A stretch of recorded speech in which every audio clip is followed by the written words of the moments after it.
have a lot of fun today. The phone number to hop on board, 215-592-9494. And we will begin with our lovely baseball team yet again. And yesterday, we sat here and we did a lot of talking about the bullpen. What Dave Dombrowski should do. Ranger Suarez, Mick Abel. And then I fielded a bunch of calls where Aaron Nola was taking shots. And I thought to myself, that's not right. I have to stand up for my guy. Because truth be told, I believe in Aaron Nola. I believe Aaron Nola is going to be a key contributor when he returns from the IL. And fans are writing him off way too prematurely. Some are speculating that it's not even an injury. It's just a lie. It's fake. It's just a way to not bash him publicly so he can reset mentally. I don't think that's the case. I think there's a reason why he has a 6+ ERA when you compare it to the rest of his career, 3.57, 3.25, 3.87, 4.46. Not that these numbers are Cy Young. That's not what I'm saying. I'm telling you he's not a 6.16 ERA guy. So there's a reason why this is happening, and I think the injury is a big part of it. And I can give you 2 examples this season that proves that some guys are going to go through rough patches. But that doesn't really define them with a big body of work. Mick Abel last year was a flat-out bum, a stiff, a prospect who flopped. Now, you talk to anybody in the Phillies organization, and you say his demeanor is incredible.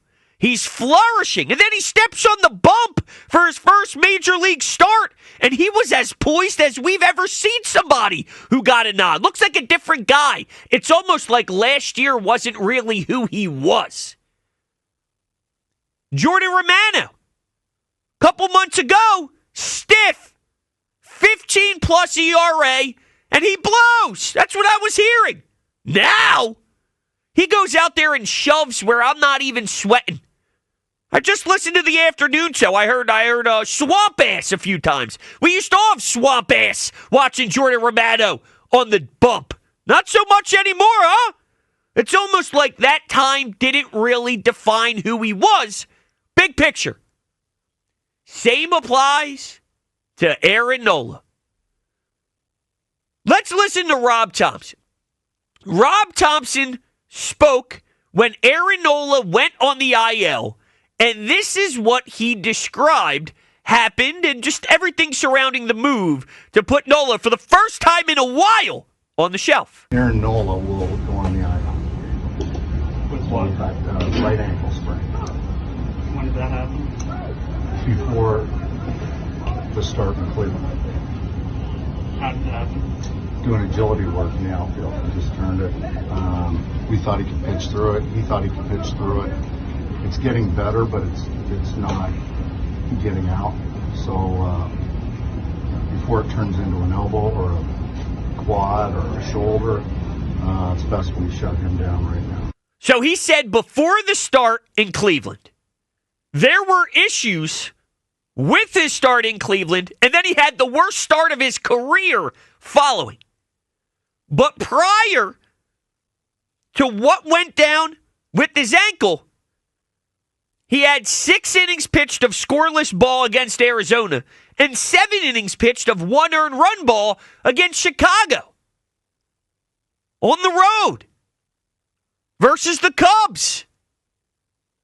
So I'm to believe that this is fake. I'm to believe that this is just some way to allow him to wiggle out of the criticism and they could just play the game publicly? Absolutely not. No, I think that there's a problem with his ankle, and that's why he wasn't pitching well. But when that ankle comes back and when he's able to get healthy, especially knowing this guy's probably motivated, considering he's never been put on the IL in forever.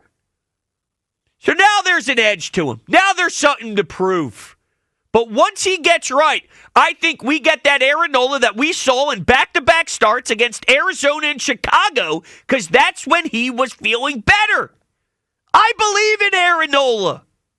215-592-9494. Am I crazy? Do you believe in Aaron Nola having a bounce back once he returns from the IL? That's what I need to know. This is the day, as we gear up for Memorial Day weekend, where I need you to give me exactly your stance on Nos before you see what he looks like his first start after the IL. What are you feeling? Because I think he is too damn good to just end up at age 31, not 37, not 38, hell, not 36, at 31 to double his ERA, essentially. Go from in the threes to in the sixes. No way! He's got frustrating parts of his game. He does allow the home run too much. There are certain things. He's not perfect, but he's not this to the point where people don't think he's worthy of starting games for the Phillies. Calling this one of the worst contracts ever given. I can't get that deep into it. I'm sorry. I think that's just frustration with Nola since day one. For whatever reason, people don't like his demeanor. People don't like how quiet he is. People don't like that he doesn't throw 98. But I'll tell you what's nasty, that curve. I'll tell you what's nasty, that two-seamer that catches the inside part of the plate when there's a lefty on the bump and they freeze. Is there a bit of wear and tear going on from all the postseason runs? Maybe. Maybe. It's been a lot of innings. And for as much as we praise that over the years, there's probably going to be a cause and an effect. And maybe we are dealing with that right now.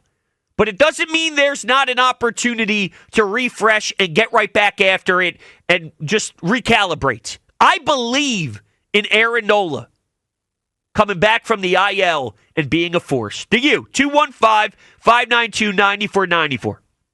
We listened to Rob Thompson. Now it's time to listen to Aaron Nola. This is what he said in the dugout addressing the media when the IL stint happened. Here's Nos. Yeah, I mean, it's frustrating. I've been on the IL in a long time, and I mean that's how I go about everything. Is I try to be as healthy as possible so I can be prepared and make my starts every single time I'm given the baseball. And it's just something that just happened when I was non-baseball related, just trying to do the same, like a lot of similar stuff that I usually do the day before starts and during the week, and it's kind of a freak thing just happened to come down on it, but it sucks, but that's part of it, and hopefully it get better pretty quick. The more and more I think about it, I really do believe that there is something significant that is going on with him physically that's forcing him to look this out of whack and this out of sync with his pitching this season. And maybe the early struggles was just the fact that it was a new year, slow start. Okay, that type of stuff happens. Then he found his groove. But there is a clear difference from when he found his groove to what they're saying went down in Cleveland and how the numbers just went the wrong way with the snap of the fingers. So I can't play the game that they're just trying to lie and trying to make Aaron Nola feel better. I'm sorry. I've watched him now for a decade. I know what he brings to the table, and I know what he is. And he's not this. For all the takes of classic Nola, typical Nola, this is not typical Nola. The Nola that frustrates you is a 4 ERA Nola. This is a 6 ERA Nola. The Nola that frustrates you is a sub-4 ERA Nola. This is not Nola. I've never seen this. This? Worst start of career bad? At 31, that's where Aaron Nola is? No way in hell. 215-592-9494. That's the phone number. Let's go to the phones. Let's kick this off. I want to hear what you have to say about Aaron Nola and what he is going to look like coming off the IL. Do you believe that he still has some juice and fire to be a real contributor to the success of the Phillies once he's back and active? Let's go to Warren to kick things off here on WIP. What's up, Warren? Hey, Brodes, welcome back. I heard you had a nice debate earlier. I didn't hear it, but I hope you creamed somebody. Listen, I thought I won. I went up against Al Morgani, and I will say I heard some of what the afternoon show had to say after the performance was over, and they thought I was a little stunned by Al and how he came to the plate and really stepped up. And there was a bit of me that went, whoa, Al's not playing around today. But I thought I held my own and did a fair job. That's good enough for me, Brodes, and that's what Aaron Nola is going to do for us too. He's going to stand his ground. He's going to hold up for us too. So I believe in Aaron, and I don't care what anybody has to say. And if we back up the bus a little bit, everybody's forgetting that he had to modify the way he plays baseball, the way he pitches, because of this pitch clock. So that was already something that was bothering Aaron before all of this. So between that, between getting older, between losing a little bit of velocity, between having to have a little bit more finesse and be able to spot the pitches the way he wants them, he is really working hard for us, the fans, to do a good job, and I believe he is going to do that for us. What say you? Yeah, no, listen, I completely agree with you, and you're right. There was a little bit of, I don't want to say controversy, but when the pitch clock came in, he had to figure out exactly, I guess, which way he was going to look, and that all changed a lot of his success as well, which sounds foolish, but, these pitchers are weird people. They're creatures of habit, and he had to figure out exactly how he was going to sort of, I don't want to say develop, but he had to change his ways to get as comfortable as humanly possible. But some things that bother me a little bit is I just watched Christopher Sanchez against the Colorado Rockies, and he had a quality start. 6 innings, 3 earned runs, and 7 strikeouts. And the reaction to that is, all right, look, good for Christopher Sanchez. That was nice. He gave you a chance to win against a team like that. A quality start, that's good. Yet when Aaron Nola gave us a quality start against the Dodgers in the early stages of the season, it's quality starts. They're not good. I need way more than that from Aaron Nola, this and that. Yeah, it's okay if Sanchez gives you a quality start against Colorado. That's a joke.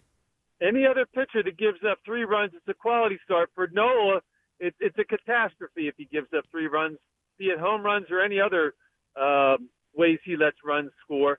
And the other thing that we're not thinking about is he has to alter the way he has to throw to first base if he wants to, have a pickoff move, because you only get so many opportunities to do that, or it's a balk. So there's a lot going on with Nola that maybe Christopher Sanchez doesn't have to deal with, because he was a little bit newer coming into the league when the pitch clock and all the rules were changing. He's younger. He's got more finesse on the ball. So for an older pitcher such as Nola that has a particular way of pitching, it's either Nola's way or it's a struggle. So I hope he can find his way through this rough patch, because he's got a long contract with us, and I'd like to see him be successful for a long period of time. Me too. Warren, me too. And I appreciate your phone call. Thank you so much. And I appreciate Aaron Nola. It really comes down to, I just don't think people appreciate him the way that you should. And it's not just appreciating it. I think he's damn good. I think he's really good. When he's on, he is so legit. And I think there's a reason why he wasn't on following that Arizona start. He tweaked something. Something ain't right. He's not able to utilize that ankle to get the leverage that he's looking for. And when you're already someone who doesn't have gas and he doesn't throw high 90s, then everything is the difference at that point. 92 instead of 93, 92 instead of 94. The pitches just don't have the same zip. And when that's the case, yeah, you're going to get beat up. But even the home run thing, the last start was so bad, he just kept getting rocked nonstop. So the numbers inflated a bit with that last egregious start before they put him on the IL. But there was a time where Zach Wheeler had more home runs allowed than Aaron Nola did this year. When Aaron Nola settled in and he had those back-to-back starts where he looked really good and he was clicking, Wheeler was giving up more home runs than him. But the way he gets talked about, it's as if he's Nick Pivetta. It's like he's Vince Velasquez. It's a joke. I believe in the guy. I really do. I mean, I fight everybody I know about this. And when I do bring it up, I realize there's more support out there than I believe there is, which is great to know that there's people with brain cells out there. That's nice, because sometimes we have to question that. But I'll tell you what, it's harsh out there as an Aaron Nolasman. It's harsh. 215-592-9494. Am I crazy? Am I crazy? Do you believe in Nola? And if you don't, by all means, you're entitled to that. And I would like to hear why you don't think he's going to do well when he returns. I want to hear why. As long as he returns and the ankle's not bothering him and there's no other physical ailments, then I think when he gets back, he's going to be the typical Aaron Nola that can go make that ball dance. Because there's some times where that off speed, it's dancing. People are getting fooled and looking silly. He's going 7, allowing 1. And so what if that 1 was a solo shot? Who cares? Complaining about that. 7 allows 1. Yeah, but it was a solo shot. Shut up. Shut up. Let's go to Ziggy. You're on WIP. What's up, Ziggy? Brodes, what's up, man? What's going on? Not much. Sucks, What's baby. it? What'd you say? Dallas sucks. That's right. Dallas sucks. I thought you said Nola sucks. I said that's a strong way to open up the call. Listen, man, Nola is a dog. This dude has pitched more innings for this team.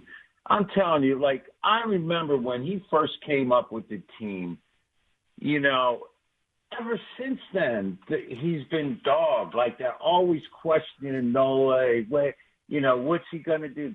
He's like a rock. You're going to get 5, 6, sometimes 7 innings out of him all the time. Yeah, he gives up a run here or there, whatever. They all do. But, man, at this point, after seeing Brandon Graham retire after 15 years and all the ridicule over the years, right? Injuries and everything. And when I look at Nola, it reminds me of the same thing. This guy's been with this team so long. He has pitched. He never complained. Oh, it took him a little while to get used to the pitch clock. Oh, excuse me. Like, he was the only one. Like, I don't see anyone. If you don't have faith in this guy, then are you seriously a Philly fan? Like, how long have you been watching this team? I don't know. You know what I'm saying? Yeah, for sure I do, Ziggy. You know, what bothers me, too, is whenever people start screaming about a 1, a 2, a 3, a 4, to me, I don't care if he's a 4, a 3, a 2. They're all getting the ball. I mean, Wheeler's Wheeler. Wheeler's Wheeler. He's the ace, and I get that. And if you want to tell me Luzardo is 2, that's fine. But that to me is a useless argument. They're all getting the ball every 5 games. Exactly. They're all getting the ball every 5. Every day, who's ever pitching is the number one. Yeah. And that's how it is. The number one for that day is taking the mound because there's a whole slew of pitchers on the team, right? So, you know what I'm saying? 100%. People get too tied up in, well, he was once the ace of the staff, and Wheeler came in, now he's pushed down, and Luzardo came in, now he pushed down. Okay, Luzardo and Wheeler are really, really good. It's a good problem to have. Right, exactly. And Bohm, right? I knew Bohm was going to come out of it. I think he's one of the more natural hitters to come up through the system in a long time. He just needed to mature a little bit, but even his glove works, he's flashing on the field too. So I think he's such a free swinger, and he uses the whole field because he kind of just takes whatever they're giving him. And that's what makes him so good. So I'm glad to see that he's up there. What is he batting now? 360 or I don't know. He's up there right now. Well, 260 on the year. He might be on a run of hitting over whatever. Yeah, okay, in their last 10 or 12 games or whatever, their last 15 games, I think. Well, that would make sense. Sure. His average has jumped up. And Ziggy, thank you so much. Obviously, the teams that they're playing is playing a role in that. The Bohm experience is fascinating to me because I always demanded more power, never got more power, but then he showed me last year prior to the wrist injury, the hand injury, and that was something I could support if I wasn't going to get power. 97 runs batted in, around 15 home runs or so. Nothing earth-shattering with the home runs, but smoking doubles, protecting Bryce Harper. Not a traditional cleanup guy, but Kyle wasn't a traditional leadoff guy. So you're going to do it your way, whatever works, however the puzzle pieces align, and you're going to have a bunch of success. But he's so far from that. I hope what we're getting is a Bohm that is seeing the ball better. Same with Bryce Harper against really bad opponents. So then when you see good teams, you're confident. You got some swag. You got good vibes going. You know, you're feeling good about yourself.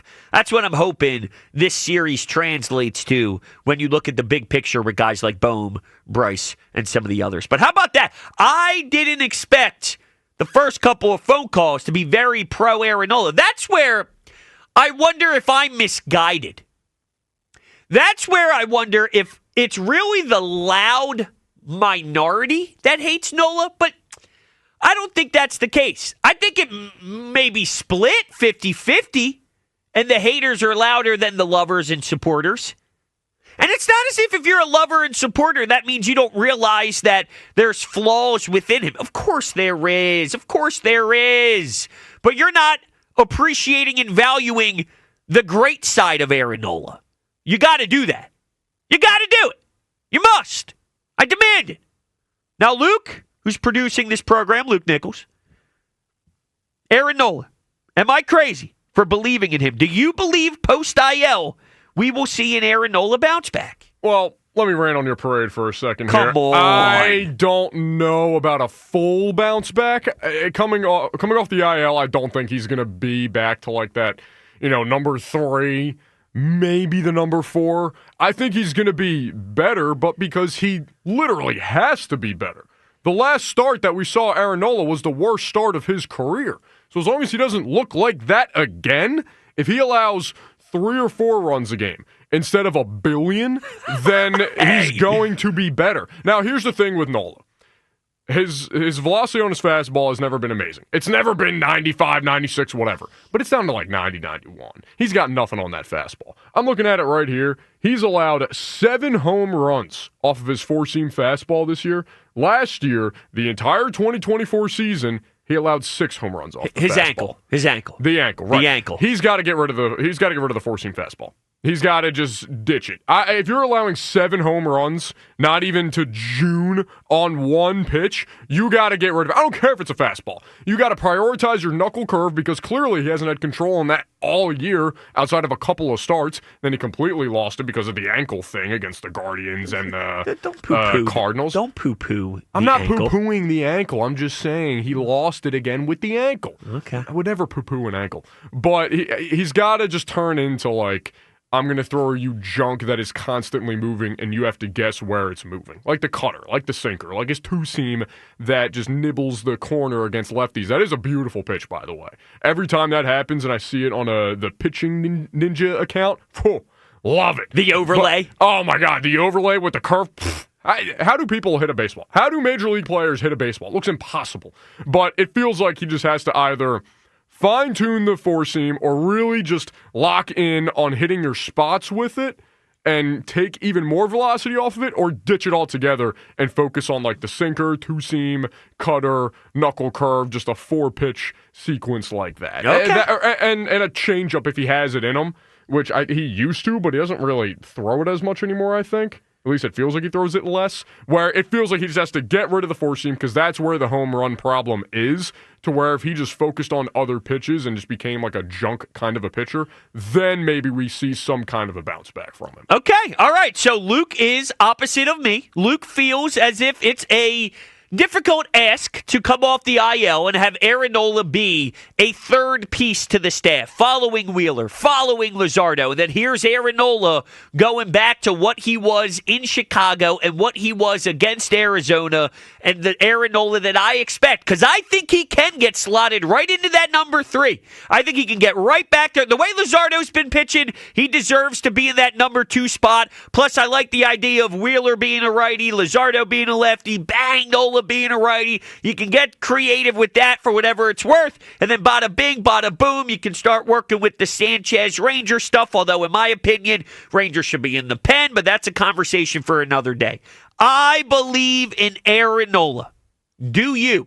215-592-9494. It's an interesting one. I don't know where this day is going to go. I expected it to be more intense and more harsh towards Aaron Nola to this point, but maybe I'm misguided, and I would love to be misguided. I would love to be wrong about what I think the feeling is in the city when it comes to Noles. There's a lot of haters out there that just don't think there's anything wrong physically, and this was just a move to save Aaron Nola's face. And he's a stiff. I don't feel that way, though. 215-592-9494. Coming up next, a move Dave Dombrowski should make to try and help this team right now. It's Brodes. We're just getting started on 94 WIP. 215-592-9494. The Phils, Aaron Nola. I believe in him. I believe Aaron Nola is going to come back from the IL and be a very important piece to the puzzle and to this team's success. Do you? We're going to get back to the phones in 1 second. First, What to Watch For is brought to you by Xfinity Mobile, the sponsor of WIP's Xfinity Mobile Lounge. The Wi-Fi is booming. Unlock faster, secure speeds at home and on the go. Only from Xfinity Mobile. You got yourself some Phil's Ace? I'll give you 2. What to watch. Got yourself a 10 o'clock Phil's A's, and you got yourself some Knicks Pacers as well. Rooting heavy for the Pacers, baby. Come on, Halliburton. Let's go. Do it again. Always said I was the biggest Halliburton fan. What you know about Aaron Neesmith? He's a flamethrower. Woo! Big fan of the Pacers. Always was. I have a tattoo. No, I don't. To the phones we go. Let's go to Joe in Malvern. What's going on, Joe? Brodes? Where we're going, we don't need any Brodes. But when you're here in Philadelphia, we need Brodes on WIP radio, and I'm with you, buddy. I'm with you on Aaron Nola. What do you think about that? I think you're the smartest man on planet Earth, Joe. I think you're very intelligent, and you have brain cells. Thanks, Brodes. You're welcome. I agree with you. Of course you do. All right, so tell me why you feel as passionately as you do about Aaron Nola as I do. I think he's been around. He's been to more rodeos than most people. And he's always survived. He knows his body. He knows what to do. He doesn't get injured that often. But you know what? I know that he's going to come back, and he's going to place himself right back in that order, number 3, number 4. And he'll be good in the playoffs like he always is. People need to relax. It's a 162-game season here. They always react in a way with Nola that is so aggressive that he can't do anything. He'll go 6 innings and allow 2 solo shots, so this allows 2 runs in 6 innings, but because of the way it happened, they'll act as if that's a bad start. Yet if Luzardo allowed 2 solo shots and went 6 and had the same stat line, they'd say, hey, it was solo shots and he limited the damage and he went 6 and that was a really good effort. They just move the goalpost every time with him, so it makes me feel I have to defend the guy, and I should. That's right. You should, and it's right. You know why? He hits these people hit home runs off of him because he's always around the strike zone. And when you have a pitcher like that, there's going to be sometimes bombs flying out, but most of the time he keeps his team in the game, and especially in the playoffs. Right, and he doesn't walk a lot of guys. That's why when early in the season, when he was putting guys on and then walking runners in bases loaded situations, you go, this is bizarre. So when someone says, oh, typical Nola, when has that ever been typical Nola? I've never seen him do that. So something's not right. He'll get back back to his normal self. He's been doing this way too damn long for this weirdness to be the norm all of a sudden. Just let it play out, and we'll watch Nola be Nola. You're absolutely right. And you know what? When you have a problem with your legs, you slot your arm in a different slot. And I think that's what has been going on with this guy. I think once he comes back healthy and they'll make sure of it, he's going to throw again, and he's going to be good. Not great, but he's going to be able to get us there, help us to get to the playoffs, and actually win some games because he always does. That's right, Joe. Thank you so much for the call. Smartest caller of the show, baby. Joe, amazing call. Best call I've ever taken, actually, on WIP. I've been here for a year and a half now or so. Might be my favorite call ever in the history of calls. Let's go to Dylan in Newcastle. What's up, Dill? What's up, Brodes? What's happening? Not much, man. Just real quick. It's been a minute. We haven't talked since Super Bowl. How you doing, man? I'm doing great. How are you? I'm hanging in there pretty good, man. Good. Thanks for asking. Good. All right, so excuse me. Let's get to Nola. Okay. I'm with you, man. I believe in him. Do you have an older sibling by chance? I do. I have an older brother. Okay, so I also have an older brother, and I think what's happening among Philly fans right now is that Aaron Nola's been the longest tenured Philly, is the only longest tenured Philly, if that makes any sense, on the roster right now. And I think he's kind of getting that older brother syndrome where we all kind of want to look at him and see him do the best. He is the standard.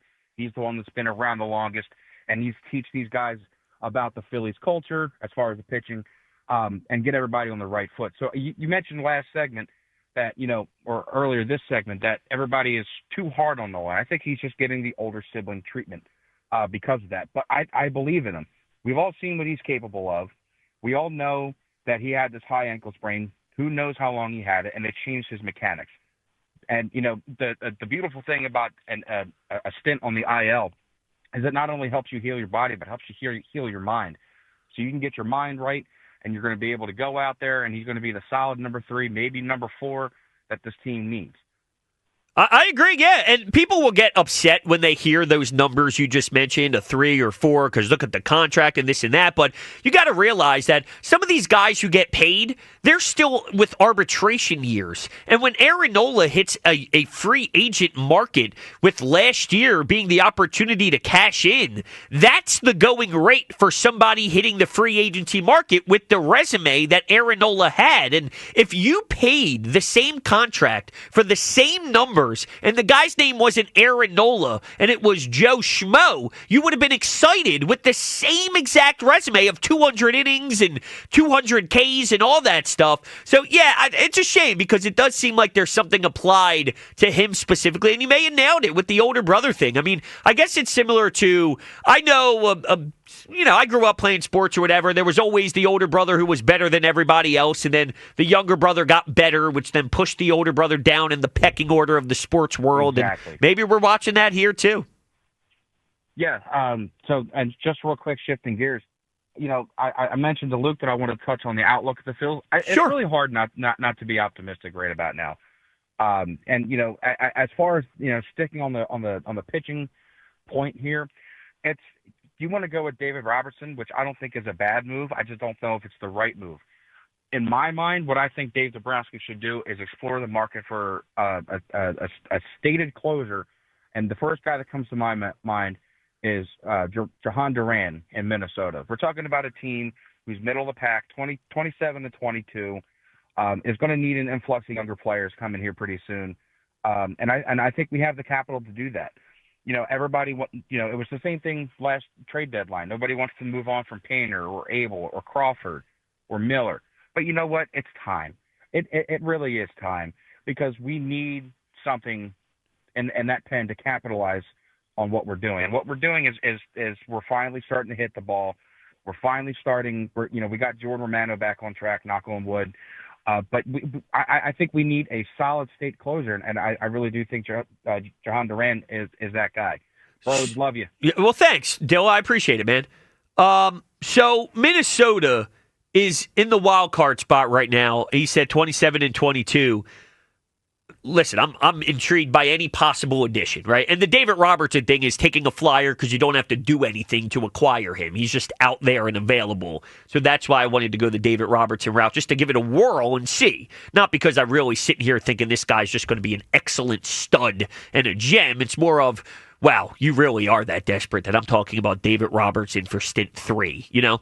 So if you're talking about trades or anything like that, I'm always going to be interested in hearing you out, but I just don't see why Minnesota would give up on an arm that you deem is worthy of going out and trading if they're in a wild card spot. And forget how you feel about Minnesota or how others feel about Minnesota, but I'm sure Minnesota looks at them as a team right now that's 5 games over 500, and I don't know where they stand in their division, but they're not far off. The Detroit Tigers are obviously one of the best teams in baseball, the best team in baseball, but they're right there with the Cleveland Guardians for that top wild card spot. Why would it make sense for them to give up on someone like that? They just won 13 games in a row, and they're second in the AL Central. They're looking to make the playoffs. Oh, yeah, they're not tied gonna with be, Cleveland, yeah. Yeah, they're not going to be sellers at the deadline. They're going to be buyers. They're going to be looking for whatever they need. And I forget how to say his first name, but Duran, their closer, is one of the best closers and relief righties in the league. They're not gonna get rid of him. No chance. I don't think Dave Dombrowski has to go out and get the bona fide closer name or anything. Believe it or not, I think there's a lot you can do with what's already here. And I touched on this a lot in yesterday's show, but we can expand on that again tonight, 215-592-9494, on top of the Aaron Nola discussion.